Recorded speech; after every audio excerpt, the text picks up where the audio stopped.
Bonjour et bienvenue à l'Indice du bonheur, un balado d'Atmanco. Je suis Marie-Christine Drolet et je suis avec ma collègue Christine Chartrand. Bonjour, Marie. Bonjour.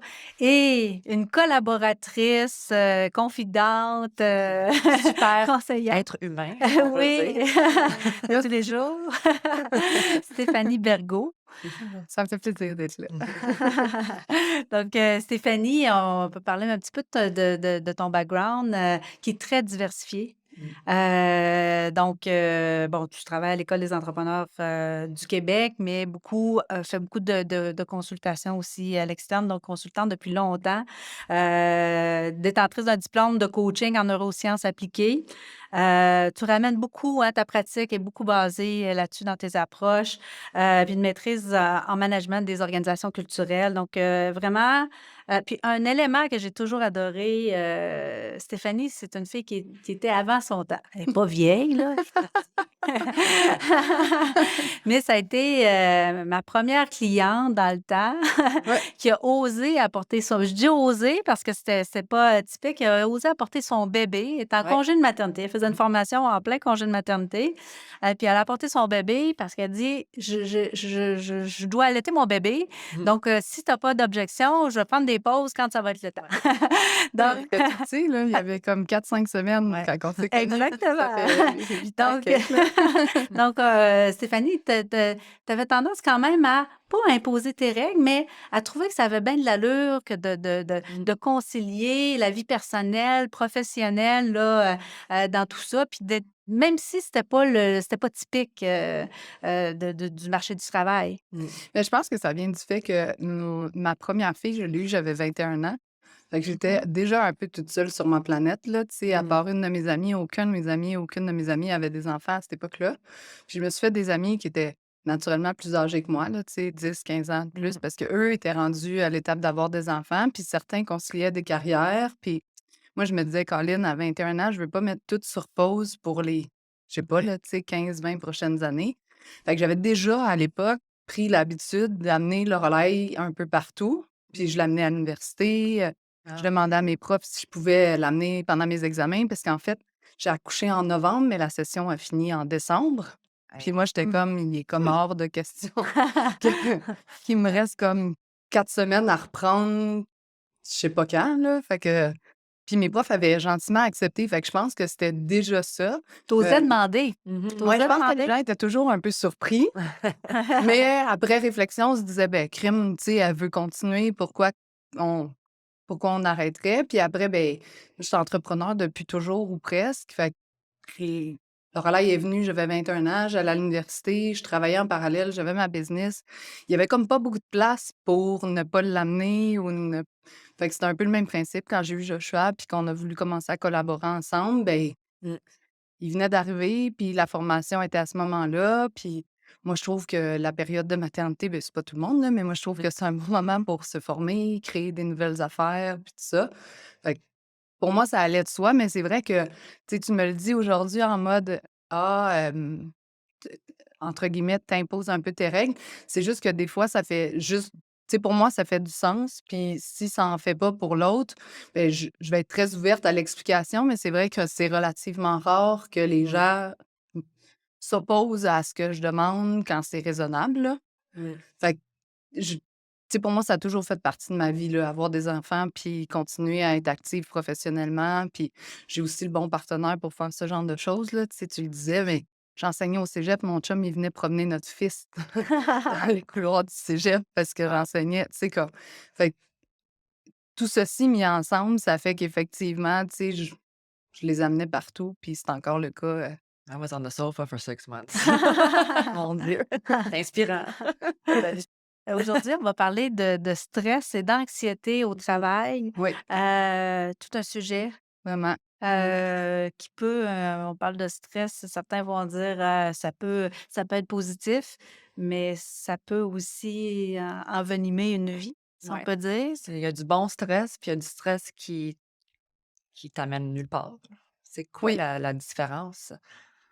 Ben, en fait, juste comprendre la base, là, les symptômes physiques du stress sont exactement les mêmes que de l'excitation. Mm. Fait que, tu sais, comme à la base, là, le cœur s'accélère, la respiration s'accélère, tu sais, tu sues un petit Ouais. peu, fait que c'est les mêmes représentations physiques. La différence, elle est vraiment au niveau de la perception que l'on a de ce qui se produit. Fait un bon stress, c'est par exemple les gens qui font de la compétition, là, tu sais, je réfléchis, Mhm. tu sais, à des amis, par exemple, qui font du triathlon. Bien, c'est un choix conscient. Tu sais, Marie-Christine, tu as fait du sport longtemps, là, Mhm. de haut niveau. Moi, j'ai fait de la gym longtemps de haut niveau. C'est un choix conscient que d'aller en compétition. Mais tu sais, je connais très peu d'athlètes qui arrivent en compétition pas stressés, là. Tu sais, on est stressé par est-ce que ça va bien aller? On est confiant de nos compétences parce qu'on, tu sais, on s'est préparé à ça tous les jours. Mais n'empêche que tu arrives là puis tu es stressé. Le problème avec l'anxiété, c'est que souvent, puis pas toujours, on fait un peu de l'évitement. Mmh. Tu sais, fait que les premiers signes de stress qui sont, disons, liés à une peur fictive, là, puis je vais prendre juste 2 minutes pour expliquer ça, là, mais si je suis devant un ours, c'est une peur réelle. Mmh. Mon cerveau emmagasine l'information, puis même mécaniquement, là, tu sais, ou chimiquement parlant, il fait comme un shutdown d'une partie du cerveau pour que tu sois pas en réflexion pendant 48 minutes à te demander qu'est-ce que tu vas faire pour réagir à la menace. Mmh. Tu sais, il circonscrit une part de ton cerveau qui te dit: «OK, bon, ben, maintenant, qu'est-ce que tu fais?» Puis on est habitué, là, tu sais, on fuit, on gèle, on combat. Mmh. C'est un peu, tu sais, les mécanismes de peur. Le problème, c'est que le cerveau emmagasine les peurs fictives ou projetées au même titre que les peurs réelles. Fait que, par exemple, j'ai peur de parler en public. Ben, la peur, elle est pas. Puis quand je mets entre guillemets là, comme ça, pour ceux qui ne voient pas, là, le réel, c'est que le cerveau le considère comme étant réel. Fait que tu as vraiment peur de parler en public. La seule chose, c'est qu'il n'y a pas de danger de mort imminente Mhm. v- véritable. Ouais. Tu es inquiet pour ce que les autres vont penser, pour est-ce que le message que je veux transmettre va bien passer? Est-ce que. Fait que là, on est sur de la.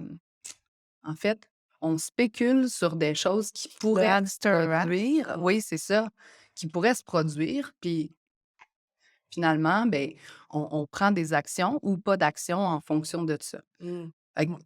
éventuellement, quand ça s'accumule ou qu'on n'en prend pas soin ou qu'on ne fait pas attention aux messages, tu sais, qu'on reçoit, ben, c'est là que le corps intensifie un peu ses messages en Mmh. mode: «Tu pas constaté, là». Ouais, j'ai vu des stats, 10 de nos peurs sont fondées sur des menaces réelles, puis 90 sont imaginaires. Oui, Imagine, ouais. tu sais, la quantité de pensées qu'on a chaque jour, elle est comme mirobolante. Mmh. Après, les gens sont pas forcément conscients, mais on est capable de les trier, là. Tu sais, au même titre qu'on s'entraîne physiquement, là, tu sais, comme par exemple, on veut faire un marathon, ben, il est peu conseillé de faire le marathon sans s'être entraîné un petit peu avant, là. Tu sais, fait on va commencer par courir 1 kilomètre, 2 kilomètres, 5 kilomètres, 10 kilomètres, puis à un moment donné, on va être apte à faire le 43 kilomètres. C'est un peu le même principe. Notre cerveau, on peut l'entraîner à faire des tonnes de choses. C'est juste que les gens en sont très peu conscients. Puis on a aussi comment on dirait ça? Une espèce d'habitude un peu fataliste sur certaines choses. Tu sais, il y a des choses qu'on a achetées parce que nos parents nous les ont enseignées, parce que la société pense que, parce que. Fait qu'il y a des choses qu'on croit déjà vraies avant de les avoir expérimentées. Tu sais, comme Mmh. on parlait tantôt du fait que j'étais venue avec mon bébé, ben, j'aurais pu me dire, ben voyons, ça se fait pas. Mmh. Puis Mhm. juste ne pas venir ou trouver une autre solution. Alors que, tu sais, mon naturel à moi, c'est de dire: «Ah ben, tu sais, en quoi ça dérangerait quelqu'un d'autre le fait qu'il soit là?» Surtout qu'il était tellement petit qu'il Mmh. dormait. Beh, par politesse, je pose quand même la question, mais c'est ça. La majorité des gens, ben, puis pas forcément la majorité, mais une bonne partie des gens prennent des choses pour acquis sans les remettre en question. Ça veut Mmh. pas dire qu'il faut tout remettre en question, ça veut juste dire que des fois, il y a certaines choses qu'on croit telles que, Mmh. puis qui finalement, tu sais, peuvent être changées, peuvent tu sais, pourquoi on est impressionné par les gens qui accomplissent de grandes choses? Parce qu'ils ont osé là où parfois, nous, on a douté, où on s'est dit: Mmh. «Ah non, ça marchera pas» ou Mmh. En théorie, c'est super, je suis 100% d'accord. mmh, Hem, tu as mentionné, tout à l'heure le fait de parfois, différentes générations, puis Oui, moi, j'ai beaucoup observé des lignées de stressés ou des lignées de cool. oui, Puis, quand on dit là de par rapport aux croyances, puis, justement là de pas prendre les choses pour acquis, à se dire toujours limiter des choses, à dire: «Ça se fait pas, ça se fait pas, ça se fait pas». Comment est-ce qu'on les prend? Comment est-ce qu'on prend le taureau par les cornes là, quand on est dans une lignée de gens stressés, là? Ça remonte à quasiment à l'arrière-grand-mère oui. que Mmh. Ben, je vais te prendre une analogie peut-être un peu boiteuse, là, mais c'est le même principe. Mettons quelqu'un qui a été élevé dans une famille où il y a de l'alcoolisme, ben, t'en as certains qui vont boire autant que leurs parents puis qui vont juste comme se dire qu'eux vont faire mieux. Puis il y en a d'autres qui boiront jamais une goutte d'alcool parce qu'ils vont se dire: «Aïe aïe, c'est sensible chez nous, mmh, fait que c'est pas la traque que je veux faire», tu sais? J'ai pris un exemple extrême exprès, justement pour qu'on se rende compte que on en fait des choix. Fait Mmh. que c'est sûr qu'on est élevé par des parents stressés, là. Moi, mon père, c'est quelqu'un de très anxieux, là. Tu fais ça comme ça, là, il est sur la table, le verre, mais pourtant, il va avoir peur qu'il tombe. Mais ça, là, c'est ce que nous, on a vécu en grandissant, par exemple. Fait que j'ai le choix d'avoir peur de tout, tu sais, ce qui est pas forcément son cas, mais tu sais, j'ai le choix d'avoir peur de tout ou j'ai le choix de consciemment faire une différence. Fait que la différence, elle est toujours dans la conscience. De toute façon, la première chose importante, c'est qu'il n'y a pas de changement sans conscience. Puis la conscience, ce n'est pas la connaissance. Si jamais la conscience faisait que les... tu sais, si la connaissance faisait que les gens agiraient, il n'y a plus personne qui fumerait la cigarette. Mmh. Parce que tout le monde sait que c'est mmh, très nocif pour la santé et pourtant certains continuent de fumer. La conscience, c'est le jour où ton médecin te dit: «Vous avez des métastases, aux poumons». Là, tu passes peut-être de la connaissance, je savais que la cigarette pouvait être toxique, à la Mmh. conscience de: «Colline, ça pourrait me tuer». Puis là, il y a des gens qui arrêtent drastiquement de fumer. Ça faisait 35 ans qu'ils fumaient, puis on ne sait pas pourquoi, là, ils ont arrêté. Fait que le premier processus, peu importe le changement qu'on veut instaurer, y compris au niveau du stress et de l'anxiété, c'est d'en prendre conscience. Puis le mmh, problème, comme avec l'alcoolisme, comme avec tous les comportements, si tu veux, sensibles, c'est que très souvent, c'est pas le cas. Les gens autour de nous le voient mmh, beaucoup plus que nous-mêmes. mmh Puis pour qu'il y ait prise de conscience, ben des fois, il faut qu'il y ait une tierce personne ou une situation qui nous amène à réaliser que Colin, je suis comme ma mère ou je fais la même affaire ou ça me fait souffrir. Parce que même les gens là, qui viennent pas de famille ou de lignée mmh. d'anxieux, tu sais, la pandémie est un des meilleurs exemples, là. Il y a des gens qui avaient jamais vécu de stress ou d'anxiété de toute leur vie, puis qui aujourd'hui en vivent. C'est des gens qui ont fait des crises de panique pendant la pandémie, puis qui Mmh. savent pas comment les gérer parce que l'avantage de ceux qui sont généralement anxieux, c'est qu'ils ont mis des mécanismes de sauvegarde, Mmh si tu veux, là, qui leur permettent quand même d'être fonctionnels dans une certaine proportion. Mais le stress et l'anxiété, là, c'est comme n'importe quel enjeu de santé mentale, là, si vous voulez, ça peut toucher n'importe qui, là. Puis, tu sais, très souvent, on parle de la santé mentale lorsqu'on a un problème avec, là, mais la santé mentale, tout le monde en a une, au même titre que tout le monde a une santé physique. Si tu manges du McDo puis des chips tous les jours, ben il y a des chances que tu aies des enjeux de santé physique. Si tu ne prends pas soin de toi en termes de sommeil, de personnes, d'environnement, de niveau de stress et tout ça, ben il y a aussi des enjeux. Puis comme au niveau de la santé physique, il y a parfois des prédispositions, tu sais, Mmh. auxquelles on doit faire face. Puis gérer au fur et à mesure. Mais la première chose à faire, c'est d'en prendre conscience. Mmh. Quand tu parles de prendre conscience, tout ça, moi, je vois beaucoup, jusqu'à quel point il y a une pression assez forte qui lui donne le goût de changer, de faire les choses différemment et parfois, on peut attendre patiemment que Mmh. que la personne soit rendue là, dans ta pratique, toi, parce que tu coaches des entrepreneurs, des gestionnaires de haut niveau. Oui. Est-ce qu'il y a des moments où tu décides de ne pas intervenir ou tu laisses des informations un peu plus, tu sèmes des graines, mais sachant qu'elle est pas prêt à elle est pas prêt à faire un changement nécessairement?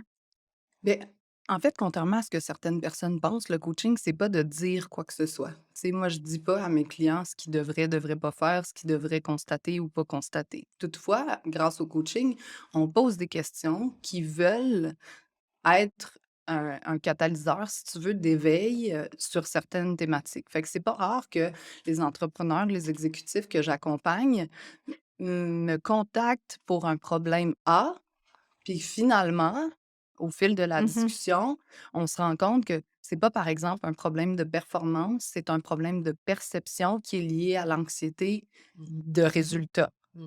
Fait que là, finalement, ils m'ont appelé pour une chose, puis ce qu'on va mettre en lumière, c'est un enjeu et généralement, à ce moment-là, ben là, il y a: «Ah oui, dans ma vie personnelle aussi, ça s'interpose dans certaines situations» ou «Je me sens empêchée d'aller faire une activité en famille parce que j'avais trop peur de ce qui pouvait se produire». Tu sais, fait que là, tu te rends compte tranquillement. Fait que l'avantage d'un coach dans la majorité des gens avec qui je travaille, là, c'est des gens qui ont sollicité une collaboration avec moi. C'est comme des athlètes, c'est le même principe. Tu veux un coach qui t'aide à améliorer certains aspects. Puis parfois, là, comme dans le sport, tu penses que c'est un mouvement X qu'il faut revoir et finalement, c'est pas celui-là. Fait que je vous dirais que dans ma pratique, la très grande majorité des gens visent quelque chose et travaillent sur autre chose Mmh. finalement parce que ce qu'on voit nous-mêmes, c'est relativement en surface, à moins de s'habituer au quotidien à faire de l'introspection puis à se dire: «Mais pourquoi je me sens comme ça aujourd'hui? Pourquoi j'ai réagi comme ça quand telle personne m'a parlé de tel truc? Comment?» Fait que mais ça, c'est comme n'importe quoi, ça demande de la pratique. Puis je vous dirais que les générations les nôtres et celles qui sont plus âgées ont pas évolué dans un milieu Mmh. scolaire, familial ou sociétal où l'expression de nos sentiments et de nos émotions était la première chose que l'on apprenait. Tu sais, si on va à Mmh. l'école maintenant, ben là, il y a des tableaux d'émotions, on demande aux enfants de fait qu'il y a comme un progrès sur le sujet, mais c'est sûr que quand tu as jamais appris à les nommer, ben parfois tu as déjà de la misère à les reconnaître. Moi, c'est pas rare que des clients de 40-50 ans, je leur dis: «OK, ça t'a fait vivre quoi quand ton patron te dit tel truc?» Puis il y a un blanc au bout de la ligne, là, ils sont comme, je sais pas, là. Mmh. Puis des fois, tout se mélange. Tu sais, comme, pourquoi on dit parfois, tu sais, puis là, je stéréotype juste pour qu'on comprenne, mais pourquoi on dit parfois, mettons, que les femmes sont plus émotives? Ben c'est peut-être parce que, dans son cas, la colère, la tristesse, la joie se manifestent toutes par des larmes. Alors que des fois, tu sais, au niveau des hommes, on dit l'agressivité, ben OK, mais l'agressivité, ça peut être parce que tu es en colère, ça peut être parce que tu es triste, ça peut être parce que tu es déçu, ça peut être fait que ce sont des représentations d'émotions que tu vis, mais si tu as jamais appris à mettre le doigt sur: «Ah oui, quand ça se produit là, en ce moment, c'est pas vrai que c'est de la colère, c'est de la tristesse». Mmh. Ah, OK, parfait. Fait que, tu sais, c'est un travail de tous les jours, là, puis c'est un travail qu'on peut faire à l'âge adulte. Puis, tu sais, tu disais tout à l'heure, là, moi, j'ai 2 types de clientèle, là, à l'extérieur de ce que je fais à l'école, là, parce que je fais vraiment de l'entrepreneuriat féminin à l'école, mais dans ma pratique perso, je fais des entrepreneurs, des exécutifs, puis sinon, des gens qui, en général, autour de 35-55, en ont plein leur casque, puis savent plus ce qu'ils veulent dans la vie, là. Mais c'est ça, c'est quoi les facteurs majeurs du stress au travail présentement que tu vois? Ben, je te dirais que le premier facteur de stress, peu importe là, que ce soit au travail, dans la famille, même au niveau des enfants, c'est l'impuissance. Mmh. Fait que la perception d'impuissance, elle n'est pas toujours réelle. Il y a des fois où est-ce que tu pourrais réellement agir sur ce qui se produit, mais tu as l'impression que, tu sais, Mmh. pour qu'il y ait changement, il faut qu'il y ait responsabilité. Fait que ça veut dire qu'il faut que je sois d'accord, moi, pour dire que j'ai réellement un impact sur ma propre vie, puis que je peux faire des changements qui, à terme, vont m'amener à une meilleure qualité de vie, à une diminution de mon niveau de stress et tout ça. Fait que ça, c'est la première chose. La deuxième chose, les gens sont très, très peu éduqués sur les méthodes que l'on peut utiliser pour réduire le stress au quotidien. Mmh. Tu sais, des trucs comme, là, Yeah, give me some. ben, Shoot. tu sais, la méditation, le yoga, on en entend parler. Ouais. La raison pour laquelle c'est ça, puis tout ce qui est dans l'action fonctionne parce qu'en théorie, pendant que tu es en train de faire du yoga, tu pas ailleurs. Tu sais, fait que le fait de revenir dans le moment présent, c'est déjà un bon exercice. La cohérence cardiaque en est un. Certaines études tendent à démontrer que 5 minutes de cohérence cardiaque par jour diminue de 35 le niveau général de stress. Peux-tu nous expliquer c'est quoi? Oui, la cohérence cardiaque, en fait, ce qu'on fait ultimement, c'est qu'on met en adéquation notre respiration puis nos battements du cœur. Il y a des applications qui existent. Là. Moi, j'utilise Respirelax, qui est une application gratuite. C'est une petite bulle qui monte et qui descend. Puis pendant 5 minutes, tu inspires en 5 secondes, expires en 5 secondes. Puis il y a des cadences un peu différentes si tu veux augmenter, si tu veux ton niveau d'énergie, si tu veux, mais 5 minutes par jour, c'est extraordinaire. Moi, c'est une des premières choses que je fais avec les clients quand je commence à travailler avec eux. C'est un, parler de gratitude parce que ça met ton cerveau dans le bon schème, là, on pourra en reparler. Mhm. Et deux, faire de la cohérence cardiaque parce que ça te prend 5 minutes. Les gens sont souvent trop pressés pour s'attarder aux choses qu'ils aimeraient régler. Là, tu sais, c'est le même principe que les gens qui veulent perdre du poids puis qui souhaiteraient une pilule miracle. Mmh. Mhm. Bien, les gens sont un peu sur la même mécanique pour eux-mêmes et leur bien-être. Là, tu sais. Tout le monde, nous y compris, aimerait claquer des doigts puis dire: «Mon Dieu, ça va vraiment mieux aujourd'hui». La seule Mhm. affaire, c'est que c'est des choix conscients, puis c'est pour ça que je parlais de responsabilité à la base. Fait que la cohérence cardiaque est un très, très bon, heu, si tu veux, moi j'appelle ça un entretien quotidien, là. Fait que tu as déjà une bonne base.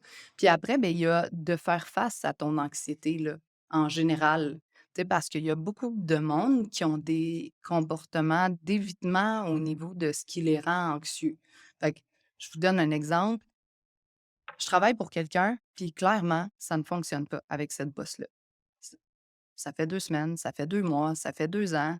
Beh, si ça ne change pas Mmh. et que tu ne fais pas de changement, puis les changements, ça peut être adresser la situation Mmh. directement avec la Mhm. personne. Si une fois que c'est fait, les comportements n'ont pas changé, ben tu as toujours l'opportunité de dire: «OK, ben moi, je vais rester là ou je vais aller ailleurs». Mais si tu restes là, ben tu es conscient que tu contribues, si tu veux, à ton niveau de stress ou à ton niveau d'anxiété. Fait que c'est ça que je veux dire par prendre action. Mmh. Fait qu'il y a des fois des choses que l'on sait, des choses parfois qu'on ne veut pas vraiment voir. Des choses, tu sais, comme ta petite voix, là, tout le monde a une petite voix, hein. Ta petite Mhm. voix, elle dit des choses, puis là, tu fais comme: «Ah, je vais m'en occuper un autre tantôt» ou «C'est pas si important» ou «En ce moment, c'est pas possible» ou tu sais, comme combien de fois par semaine j'entends des gens me dire: «Ouais, mais toi, Stéphanie, tu chanceuse, là, chanceuse». Puis là, les gens me disent: «Ouais, mais tu sais, comme tu les connaissances, tu puis là, je suis comme pendant longtemps, j'ai pensé que c'était de la chance. Je me suis dit: «Ah mon Dieu, quelle chance!» Puis tu sais, c'est vrai que ça en est, là, je suis gâtée pour plein de raisons.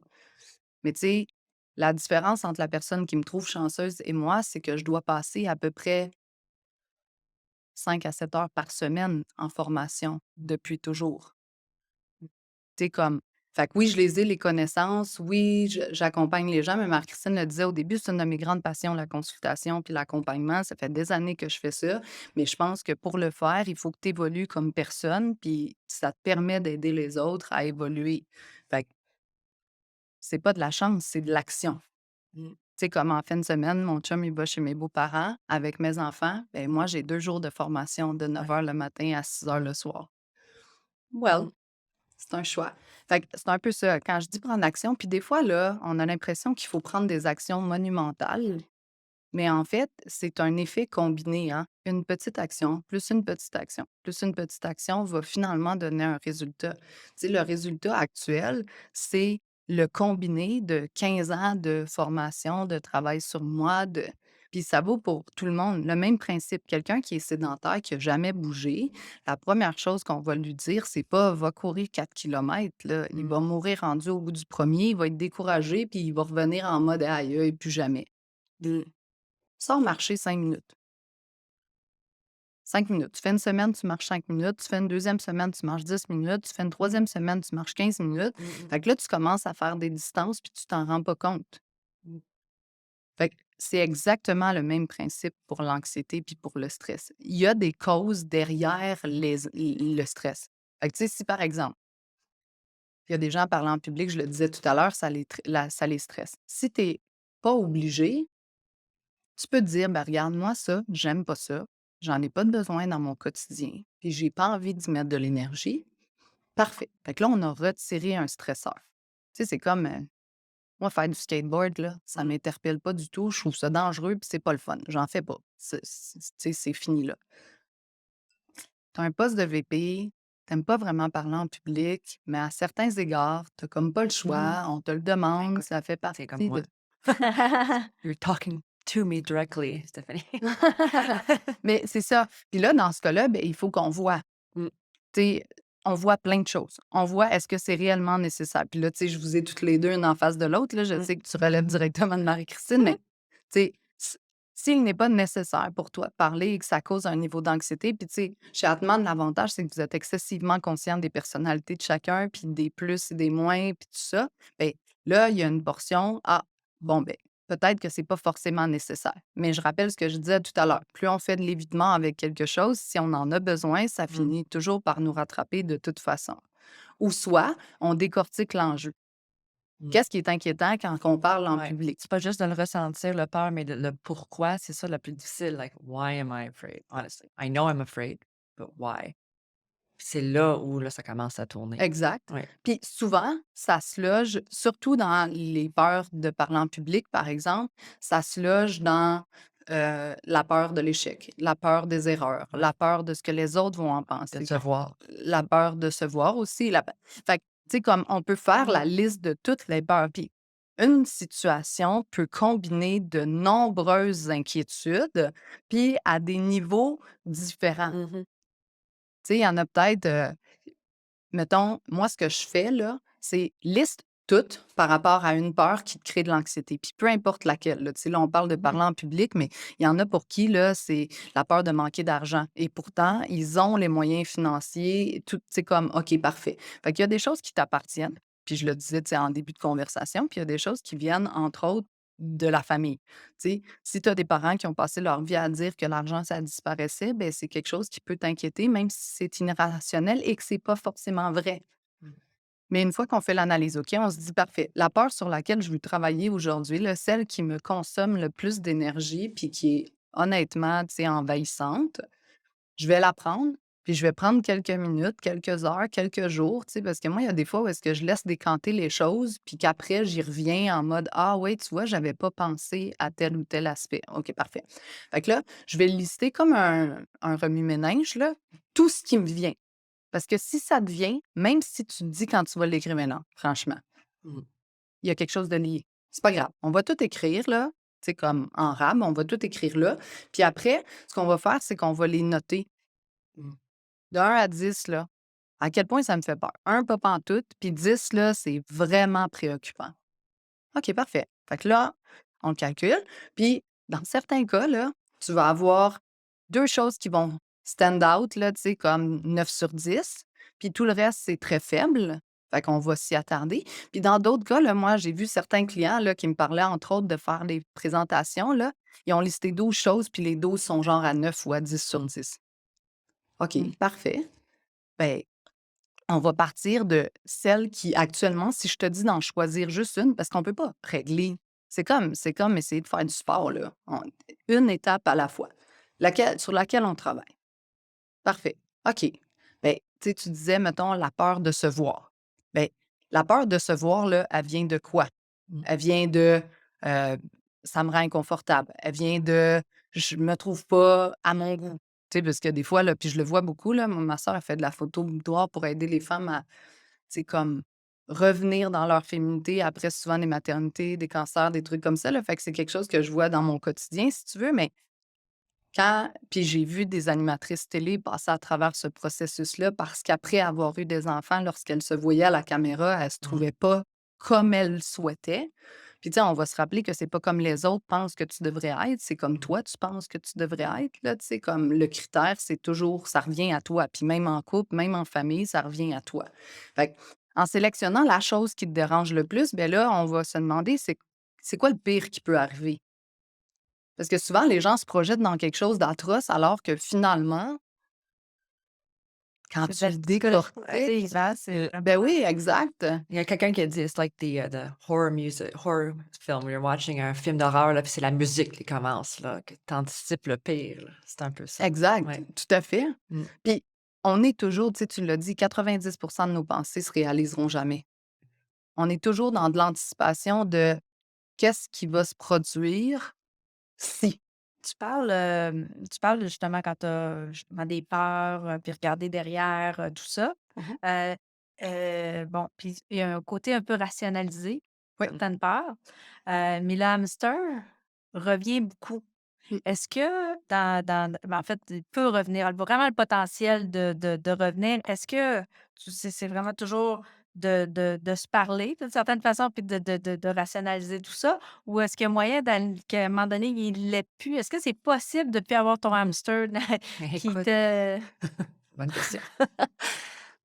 Ben déjà, moi, ce que je recommande aux gens, c'est de trouver une activité qui te sort de ta tête.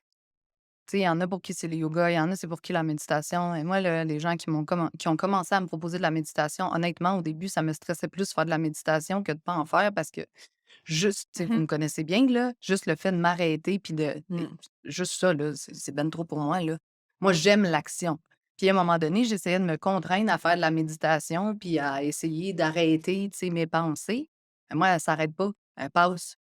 Beh, un jour, j'ai rencontré une prof qui me disait: «Beh, au lieu d'essayer de faire le blanc dans ta tête, parce que ça te crée de l'anxiété puis que tu travailles incroyablement fort juste pour ça, laisse-les passer». Tu sais, comme acknowledge le fait que: «Ah oui, Mmh. là, tu as pensé à l'épicerie, pas grave, tu vas le gérer tantôt. Mmh. Ah là, tu as pensé». Fait que juste le fait de tranquillement, tu sais, moi, je le fais avec la cohérence cardiaque, là, de juste prendre 5 minutes pour respirer. Là, je suis concentrée sur ma respiration. Ben tranquillement, le temps fait les choses. Il y a des gens là, qui font de la boxe. Il y a des gens qui font du crossfit. Il y a des gens qui vont marcher.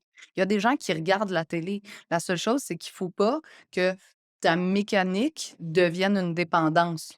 Tu sais, quand tu écoutes, mettons, 6 heures de télé pour t'assommer tous les jours parce que, tu sais, ça te permet de sortir de ta tête, ben beaucoup de ces personnes-là, quand elles vont se coucher le soir, le hamster, il repart parce que Mmh. tu l'as justement endormi, là. N'importe quelle dépendance, que ce soit la drogue, l'alcool, la télévision, la sexualité, n'est qu'un patch, là, tu sais. Mmh. Puis la portion vraiment importante, c'est il faut les adresser parce que plus vous allez les fuir, puis sans lancer de pierre à qui que ce soit, je trouve que c'est un des gros enjeux actuellement, c'est que souvent on médicamente parce que nécessaire, puis c'est parfait de médicamenter lorsque nécessaire, hein, parce que dans certains cas, l'anxiété, c'est une pathologie, là. Tu sais, ça fait partie du DSM-5, c'est un enjeu. Euh, fait que dans ce cas-là, c'est très positif de consulter, positif d'avoir ce que tu as besoin. La seule chose, c'est que la médication répare une partie de la, hem, tu sais, comme de ce qui se produit, mais répare pas la cause, là. Mmh. Fait que, tu sais, les gens qui font, par exemple, des burn-out à répétition, ben il est à se demander, est-ce que l'environnement dans lequel tu travailles, par exemple, est adéquat? Est-ce que ce que tu aimes faire, tu aimes réellement faire ça? Puis tu sais, combien de fois on le voit dans nos interprétations des tests, puis tout ça, des gens qui finalement réalisent, Mmh. grâce au papier, que ce qu'ils ressentaient depuis longtemps, c'est ça, Ça puis va que ça ne contre-courant. correspond pas, puis que c'est pas ça, puis que Se poser les bonnes questions. exact. Mmh. Puis des fois, là, la vérité, là, c'est que tu veux pas te la poser. Tu pas prête à te la poser. Parfait.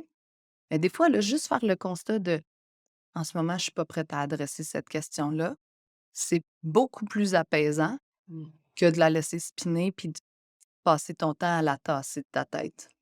Mmh. Certains vont, aller, en nature, faire des activités, mais ils vont prendre un moment avant d'aller se coucher pour, simplement faire le vide, laisser passer justement des idées, n'importe quelles qui pourraient émerger plutôt que, ça reste, en tête, qu'on s'endorme puis que ça ressorte la nuit, qu'il y Tout ait de à cette fait. nuit, est-ce que c'est des choses que tu suggères, toi, des façons de Ben il y faire? a plein de trucs, tu sais, puis la vérité, puis c'est pour ça que c'est un peu fatigant, c'est que chaque personne doit trouver ce qui fonctionne pour elle. Tu sais, je te Mmh. disais, la méditation, on me l'a proposé, pour moi, ça ne marchait pas pantoute. Ben il y a d'autres choses. Tu sais, quand tu dis écrire, moi, j'écris tous les jours, puis je sais, tu sais, là, je suis partie en vacances, j'avais pas tout amené, on était beaucoup trop nombreux. Je suis allée avec mes sœurs, ma mère, tout le monde, on était une vingtaine. Fait que j'ai perdu un peu mon mécanisme habituel, là. Tu sais, je me lève, je fais de la cohérence cardiaque, j'écris un peu, puis tout ça. Puis ça me déstabilise rapidement. Tu sais, je m'en rends pas compte tout de suite, mais à un moment donné, je réalise que je suis comme un peu plus sédent, puis que je suis un peu plus stressée, puis que je suis un peu plus fatiguée que ce que je le suis d'habitude. Puis là, je suis comme: «Ah ouais, qu'est-ce que tu as changé?» Ben, tu as retiré ton maintien Mmh. quotidien. Ben, écrire, des fois, là, les vides-têtes, là, tu sais, comme, Mmh. au lieu d'avoir 12 to-do list, là, fais-toi tu sais, vide tout ce qu'il y a dans ta tête, puis après priorise. Puis il y a des affaires sur cette to-do interminable qui va rester là pendant 6 mois. Quand ils sont là Voire même encore des pendant années, 6 mois, ça ouais. non, mais c'est C'est ça, ça, mais c'est même une habileté à développer que de dire: «Ben, je fais ce qui est essentiel à quelque part. Je focus sur le plus important, puis le reste, c'est juste pas assez important pour que je m'y arrête». exact. Puis quand tu arrives à ce constat-là, ben des fois, là, tu es rendu à la force nécessaire pour les retirer de ta liste. Si je donne un Mmh. exemple bien personnel. Moi, j'ai longtemps pensé que pour être une bonne mère, il fallait cuisiner. Je déteste cuisiner pour mourir, j'haïs ça, pour vrai. De temps en temps, pour des amis, je trouve ça le fun, là, mais tu sais, le quotidien du lundi au vendredi avec les lunchs, les affaires et tout ça. Puis je travaillais avec une coach à un moment donné qui m'a dit: «Fais une liste des choses qui te stressent le plus», puis tu sais, comme c'est en top de liste. Puis elle me dit: «Hey, pourquoi tu fais pas genre des boîtes ou du traiteur?» Puis j'étais comme: «Mais non, mais non, ben non». J'étais non, c'était directement corrélé au fait de, tu sais, quand t'es maman, tu nourris ta famille. Tu sais, Ouais. comme ben, c'est là-dessus que j'ai travaillé. J'ai travaillé à un moment donné, j'ai réalisé à quel point c'était lourd pour moi, puis j'ai travaillé à déconstruire la fameuse croyance que je serais pas une bonne mère si je cuisinais pas. Puis la vérité, c'est que mes enfants me voyaient cuisiner, mais j'haïssais tellement C'est ça pas avec qu'il amour, y là. avait il y avait aucun moyen qu'ils trouvent ça le fun, là, tu sais? Fait que là, maintenant, Ben là, ton plus des maudit choses plat. c'est Ouais. ça. Non, puis c'était tout le temps des questions pour plein d'affaires. Il y a des gens qui adorent ça et ça les sort de leur tête. Moi, j'ai des amis qui cuisinent tous les jours puis ça leur fait un bien fou. Moi, j'haïssais ça pour mourir. Fait que la réalité, c'est qu'aujourd'hui, je cuisine plus ou presque plus. Puis c'est partiellement mon chum qui cuisine, partiellement du traiteur, partiellement des restos. Puis mes enfants apprennent quand même à cuisiner parce qu'eux ont envie de faire des cupcakes, ont envie de faire une soupe. Fait que là, on a du plaisir parce que c'est devenu une activité plaisante. Mais la vérité, là, c'est que sur le coup, j'étais comme: «Mais non, ben non, ça se fait pas une mère qui cuisine pas, c'est bien bizarre». Fait que des fois, c'est des trucs que tu as achetés, tu sais, je te disais, j'amène mes enfants partout, mais je me force à cuisiner même si j'aime pas ça. Fait que Je chaque c'est personne a ça, là. je trouve ça vraiment intéressant parce qu'au départ, on parlait du fait que justement tu étais un peu vraiment non conventionnelle, Mmh mh. puis arrive de nulle Ah part ouais. une qu'on s'impose, l'obligation Ouais. de faire les repas. C'est comme, vraiment une drôle de pensée qu'on n'aurait pas anticipé, Exact. de ta part.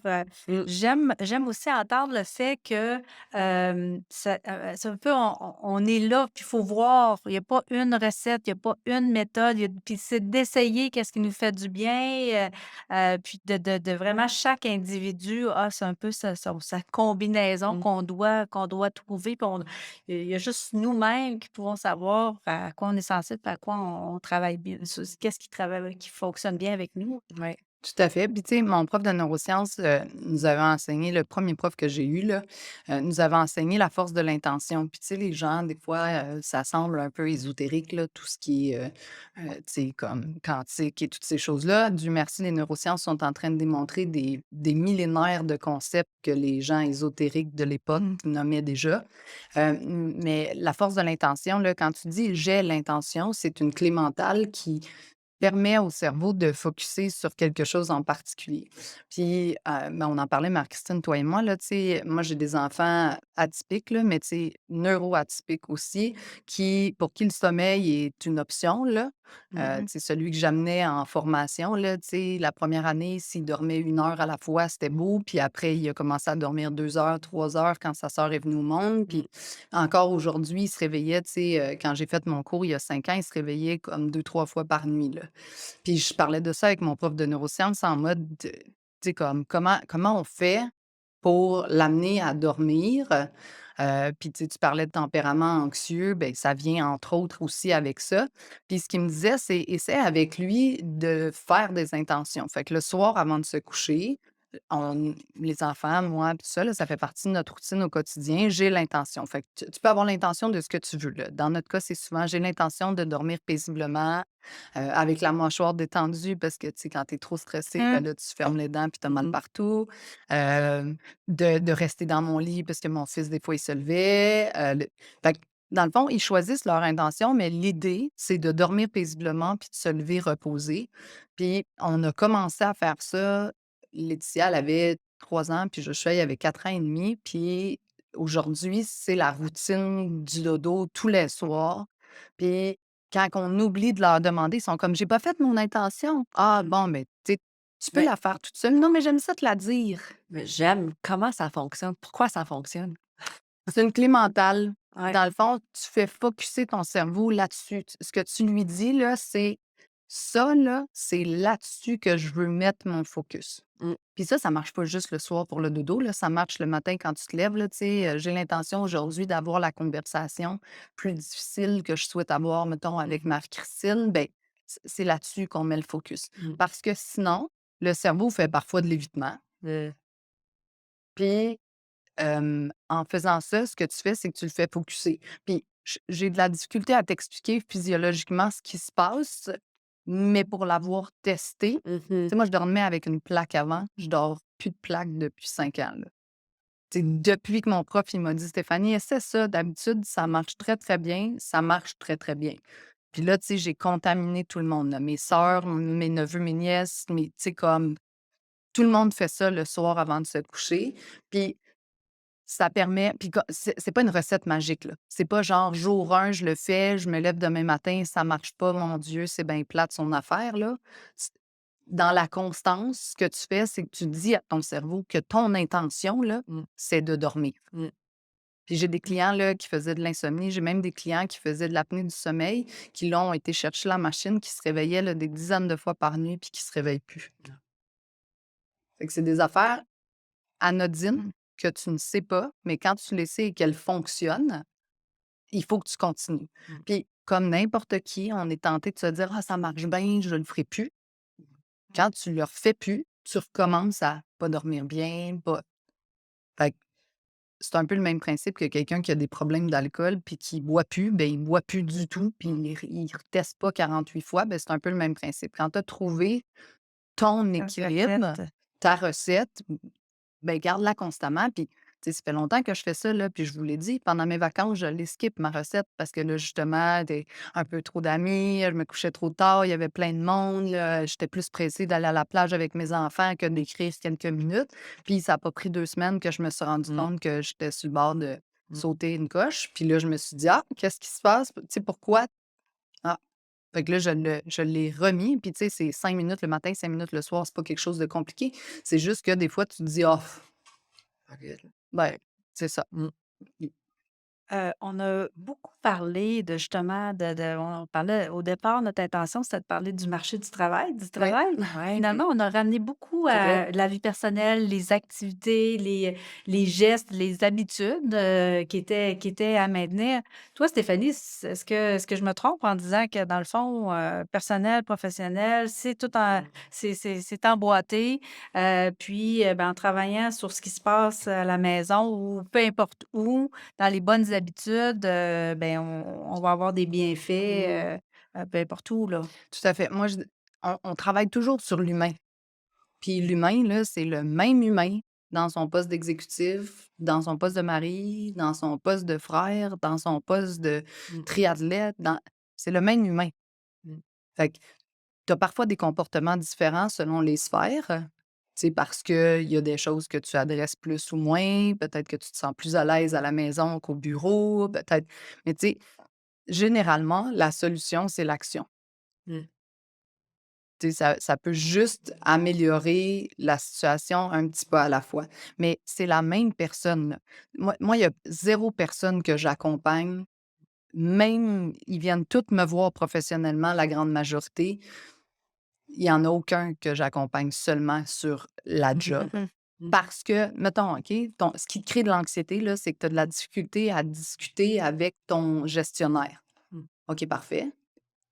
Ça, là, c'est des skills de communication. C'est de la crainte de qu'est-ce qui va se passer. Ouais, mettons qu'il est mécontent puis qu'il peut me mettre dehors. OK, parfait. Ce serait quoi le pire? Mmh. Ben, que je perde mon travail. OK, tu l'aimes-tu vraiment, ton travail? Si tu as Mmh. peur de communiquer avec ton gestionnaire, ben non, mais il est nécessaire. Ah, OK, nécessaire pourquoi? Puis là, tu sais, des fois, tu relativises un peu tout ça, là. Puis les gens réalisent que tout est imbriqué. Mmh. Même principe, puis vous le savez, là, on a des employés extraordinaires au bureau pendant des années, puis soudainement, ça fait plus l'affaire. Mmh. Pas l'humain le problème. Il se passe quelque chose chez eux ou il se passe quelque chose dans sa vie. Puis là, finalement, tu prends le temps tu sais, de lui parler puis de savoir comment ça va, puis ça va pas pantoute. Tu Le problème, c'est pas le travail. Le problème, c'est qu'il y a quelque chose qui se passe. Pensez à vos enfants, vous les envoyez à l'école les matins où est-ce que vous êtes chicanés avec eux, là, ils sont bien moins contents d'aller à l'école que quand ils se lèvent Mmh. puis qu'ils sont, tu sais? Fait que, tu ça peut pas être autrement que tout imbriqué. Mmh. Il y a des fois où est-ce que les problématiques sont dans une sphère. Mettons que ton mariage va vraiment pas bien, ben peut-être que tes enjeux sont dans ta vie personnelle, puis qu'au bureau, vu que c'est comme ton safe space, puis que tu es vraiment bien, ben tout ça va bien. À l'inverse, ton mariage va vraiment bien, tu as un nouveau gestionnaire qui rentre Mmh. en poste, puis ça fonctionne vraiment pas, ben ça devient très, très lourd au bureau, puis éventuellement, ça va devenir lourd Mmh. à la maison parce que la personne avec qui tu partages ta vie, elle veut que tu sois heureux ou heureuse, elle veut savoir ce qui se passe, elle veut, tu sais, fait que ça peut pas être, Mmh. tu sais, moi, je dis c'est impossible d'être séparé, là. Mmh. Puis on le voit beaucoup avec les entrepreneurs, là. Tu sais, ce qu'on leur dit, c'est: «Les valeurs de ton entreprise sont supposées refléter les tiennes». Celles qui ont des valeurs ou ceux qui ont des valeurs complètement séparées, ben un jour, il y a un clash où est-ce que, tu sais, on se reconnaît plus dans l'entreprise qu'on a créée, on n'est plus tout à fait alignés. La bonne nouvelle, c'est que quand c'est ta business, ben, tu as aussi le choix de la réaligner souvent, mais il y a des fois où est-ce que tu t'es juste égaré d'un côté. Mais dans tous les cas, c'est comme un cause à effet tout le temps. Fait que c'est quoi la portion qui cause problème? Puis comme je disais tout à l'heure, là, il y a des fois où tu veux pas l'adresser. Tu sais, si jamais c'est ton mariage qui cause problème, puis que tu as pas envie de faire face en ce moment à te dire: «OK, tu sais, est-ce que je reste pas?» puis tout ça, ou que tu me dis que le temps va penser les choses ou que la situation actuelle pour l'autre moitié est pas la bonne, parfait. Mais la conscience permet la compréhension. C'est quand tu subis un peu des vagues de stress que tu comprends pas, que ton stress est encore plus grand, là. Tu as mentionné, des entrepreneurs, puis on fait, justement un podcast sur, l'humain derrière l'entrepreneur. En parlant à mon entourage, 2 entrepreneurs ont dit, «Tu lui parleras du payroll, tu lui parleras du stress du payroll». Puis quand notre invité, ouais, tout le monde réagit au stress Mmh. du payroll. Hem, Sachant que ça peut être une peur rationnelle dans le sens où il peut avoir un risque réel de pas être capable de payer le payroll, Ouais. les employés à la fin du mois ou de la période. Qu'est-ce que tu fais avec, ça tu rencontres plusieurs, qu'est-ce que tu fais avec cette peur qui est là, ce risque d'une certaine façon? Comment tu gères ça avec eux? J'ai comme envie de te faire un parallèle, là. Le jour où tu choisis d'avoir des enfants, tu sais que ça va pas être super évident tout le temps, puis que tu vas devoir trouver des solutions à tout ce qui va se produire. C'est exactement le même principe. L'entrepreneuriat vient avec des responsabilités, des obligations qui sont un peu différentes que, mettons, l'employabilité. Et parmi celles-ci, il y a, entre autres, le fait de payer des employés. Ça a quelque chose d'enivrant parce que tu sais que tu fais vivre des familles grâce à ce que tu as créé, mais ça a aussi quelque chose de stressant puis qui met de la pression parce que tu veux être certain de pouvoir les payer. C'est ça la réalité. Même principe, tu sais, tu fais des enfants, tu veux pouvoir les nourrir. Pourtant, tu sais pas si tu vas pas faire faillite dans 10 ans puis devoir trouver des solutions. Mmh. Fait qu'il y a pas de bonne réponse à ce que tu viens de me demander parce qu'il y aura toujours un peu de stress sur les choses qui mettent de la pression. Ça fait un peu partie du «jeu» entre guillemets. Toutefois, il y a des méthodes que l'on peut utiliser pour réduire ça. Par exemple, avoir un petit coussin. C'est pas toujours possible. La pandémie a augmenté le niveau de stress d'une très, très forte proportion d'entrepreneurs pour plein de raisons. Entre autres, on s'est rendu compte qu'on n'avait pas le contrôle sur nos entreprises. Tu sais, ils ont fermé des business, entre guillemets, dans certains cas, tu sais, sans trop d'explications, les gens ont été pris. Fait que là, il y a comme une prise de conscience qui était pas forcément là avant sur, ben, j'ai pas l'entièreté du contrôle, même si ça m'appartient dans des situations bien particulières. Fait que mais tous ces entrepreneurs-là, là, qui ont dû fermer leur entreprise, puis parfois définitivement, on fait comme on fait tous les jours en entrepreneuriat. Ils ont pris des décisions, puis ils vivent avec aujourd'hui. Fait que si éventuellement, là, puis c'est correct d'être un peu stressé pour le payroll parce que c'est un peu ton moteur aussi pour générer Mhm. l'argent nécessaire pour payer ton équipe, pour avoir du succès. Si ça devient beaucoup trop stressant, ben peut-être qu'il est temps de changer de carrière, faire autre chose, revoir ta structure, l'alléger, confier cette portion de la gestion à quelqu'un d'autre. Tu sais, il y a plein d'autres choses que l'on peut faire, mais je ne pense pas que ça change. Tu sais, ce que je Mhm. veux dire, c'est comme tu as des enfants, tu veux t'assurer qu'ils aillent bien, ben comme tu as des employés, tu veux t'assurer de les payer. Puis, un peu comme je disais tout à l'heure, on peut faire l'exercice, c'est quoi le pire qui peut arriver? Le pire qui puisse arriver, c'est qu'on n'ait pas les moyens pour les payer une fois. Puis c'est vrai que c'est dramatique parce que ça impacte pas juste l'entrepreneur, ça impacte les familles. Mais moi, j'ai envie de dire qu'à ce moment-là, il faut être le plus responsable possible et ne pas attendre la journée même de la paye pour le nommer. Parce Mhm. qu'on pourrait peut-être être surpris, là. Pendant la pandémie, là, on a vu des histoires extraordinaires d'employés qui sont rentrés pas payés pendant quelques semaines parce que l'entrepreneur pouvait pas faire rouler sa business sans employés, mais avait pas les revenus pour payer ses employés. Fait que, tu sais, moi, je crois fortement à la solidarité humaine, puis si tu es suffisamment vulnérable pour nommer cette inquiétude-là lorsque pas toutes les semaines parce que tu es inquiète toutes les Mhm. semaines, mais tu sais, si c'est réellement une peur qui pourrait se produire dans les prochains jours, ben, de regarder c'est quoi les possibilités. Tu sais, qu'est-ce qu'on peut faire en ce moment? Je mets à profit les gens, puis je comprends que ça va créer de l'anxiété chez mes équipes aussi.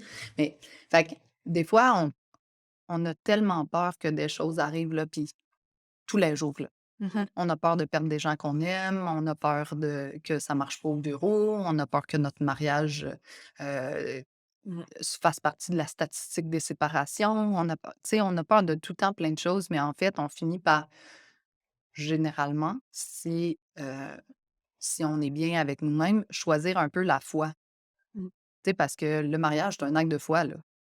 Tu sais, c'est pas vrai que tu es capable de savoir si dans 25 ans, ça va être encore la bonne personne. Mhm. C'est un acte de foi cumulé à du travail au quotidien, même principe pour l'entrepreneuriat. Il y a une partie d'acte de foi, là. Rappelle-toi, là, tu sais, les premiers employés que tu engages, là, tu as l'impression que tu es sous l'eau, il y a tellement de monde, il y a tellement de jobs, tu sais plus quoi faire, puis là, tu es inquiet, puis là, je vais-tu être capable de les payer, ces gens-là? Mais tu sais, si je les paye pas, ben j'arriverai pas, puis là, tu sais, il y a une grande partie de foi, là, tu sais, foi en ce qu'on fait, foi en nous-mêmes, foi en ce qui va se produire, tu sais, comme fait que c'est normal.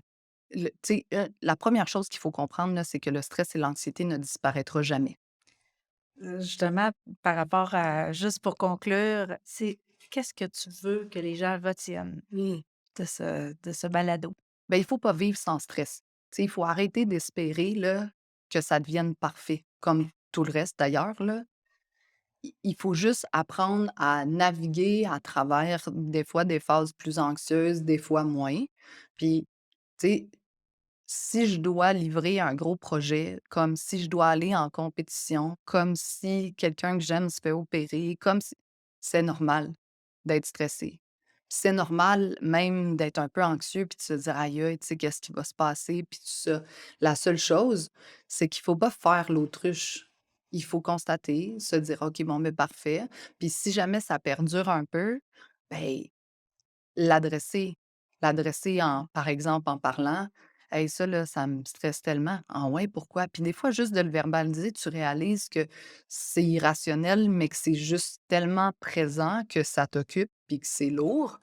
Puis des fois, c'est de dire: «OK, ben là, je vais prendre le temps d'écrire. Ça va au moins le sortir de ma tête. Je vais aller bouger. Je vais prendre le temps d'aller» moi, je sais que l'eau me ressource énormément, là. Aller m'asseoir sur le bord de l'eau, puis je vais comme suivre le flow, puis mes idées vont OK, parfait. Fait que, tu sais, chaque personne, c'est juste que des fois, là, on court tellement après tout notre temps, notre argent, nos enfants, notre vie, tu sais, prenons le temps à un moment donné de créer un peu d'espace mental, puis d'avoir comme un tu sais, on devrait avoir un mini équilibre, puis je suis pas la meilleure personne pour ça, là, tu sais, je Mmh. suis tout le temps sur le gun. Là, on vient de déménager à Montréal, mes amis, ils sont crampés, ils sont comme: «Fait que là, tu vas te chercher plein de nouvelles activités qui étaient pas accessibles dans le Nord». Fait que là, tu sais, c'est un peu ça, mais il y en a certaines d'entre elles qui créent de l'espace mental. C'est comme d'aller faire de la danse ou d'aller souper avec des amis. Ça crée de l'espace mental, ça me fait du bien, puis ça me permet de partager des choses, de changer le mal de place, tu sais? Fait que des fois, il y a aussi comme le cycle dans lequel on est pris. Puis là, c'est une conversation de privilégiés, là. Il y a des gens qui sont vraiment pris dans des cycles où est-ce qu'ils doivent travailler vraiment beaucoup pour gagner leur vie, faire, tu sais, nourrir leurs enfants, là. Fait que je vais mettre ça à part parce que ça fait partie des choses qui sont plus difficiles puis qu'il faut comme améliorer la situation pour pouvoir se mettre à travailler sur comment je me sens, sur l'espace mental, sur le temps que je peux accorder à X, Y, Z. Mais le jour où on est conscient de ce qu'on vit, puis de ce qu'on est, puis qu'on est prêt à une petite action à la fois, on peut juste voir des résultats qui nous conviennent.